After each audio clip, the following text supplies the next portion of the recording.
वडाळीच्या वनात विनापरवानगी फिरण्यासह पार्टी करण्यास मनाई करण्यात आलेली आहे। यानंतरही विनापरवानगी कोणी वन्यजीवांच्या प्राणाला धोका निर्माण होईल, वनाची शांती भंग होईल असं कृत्य करताना आढळलं तर त्याच्या विरोधात कठोर कारवाई केली जाणार आहे, असं फलक वनविभागाद्वारे या ठिकाणी लावण्यात आलेला आहे।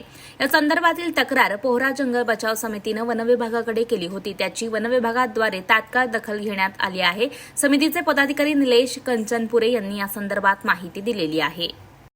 नमस्कार, मी Nilesh Kanchanpure, wildlife awareness research and rescue welfare society president. माझी संस्था आहे वाईल्ड लाईफ संदर्भात काम करणारी। गेल्या 20 वर्षापासून आम्ही वन्यजीव संरक्षणासंदर्भात मोठ्या प्रमाणात अमरावती शहर व जिल्ह्यात काम करत आहे। माझं तुम्हाला फक्त एकच म्हणणं आहे की गेल्या 8 दिवसापूर्वी स्थानिक अमरावती शहरातील छत्री तलाव परिसरात मोठ्या प्रमाणात धार्मिक स्थळं आहे। त्या धार्मिक स्थळावर बरेचसे लोक बर्थडे पार्टी व इतर प्रकारच्या वनभोजनाचा लोकांना आमंत्रित करून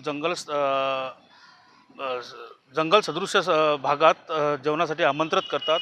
तसेच सदर परिसरात मोठ्या प्रमाणात वन्य प्राण्यांची संख्या आहे। बिबट, नीलगाय, मोर, हरिण व कधीकधी वाघसुद्धा त्या ठिकाणी येऊन जातो। अशातच मानवी प्रवेश एका प्रकारे आपण त्या जंगलात करतो व वन्य प्राण्यांच्या अधिवासात आपण हस्तक्षेप करून वन्य प्राण्यांना डिस्टर्ब करून जेणेकरून वन्य प्राणी मानवी वस्तीत येऊन माणसांवर हल्ला करतील, अशा काही घटना घडू नये याकरता लोकांमध्ये जनजागृती असणे गरजेचं आहे।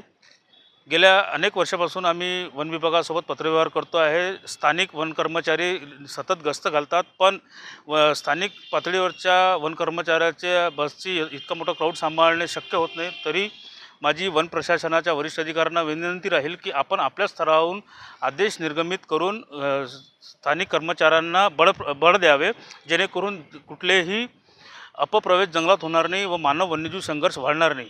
एकीकडे महाराष्ट्र शासनाकडून व केंद्र सरकारकडून सुद्धा मानव वन्यजीव संघर्ष टाळावा यासाठी शर्तीचे प्रयत्न सुरू आहे व अशातच स्थानिक नागरिकांच्या व हौशी नागरिकांच्या जंगलातल्या हस्तक्षेपांमुळे मानवी वस्तीतनी वन्य प्राणी हे शिरतात। त्याचाच शहरातील काही लोकांना त्याची भीती असते की आमच्या वस्तीत बिबट आला म्हणून आम्ही पत्रव्यवहार वगैरे ते लोक वन विभागासोबत कलेक्टरसोबत यांच्यासोबत करत राहतात। पण वन्य प्राण्यांच्या अधिवासात ते मानवी प्रवेश झाल्यानंतर वन्य प्राणी हे कोणाकडे पत्रव्यवहार करतील किंवा कुठे आंदोलन घेऊन जातील याचाही एक प्रश्न उपस्थित झालेला आहे।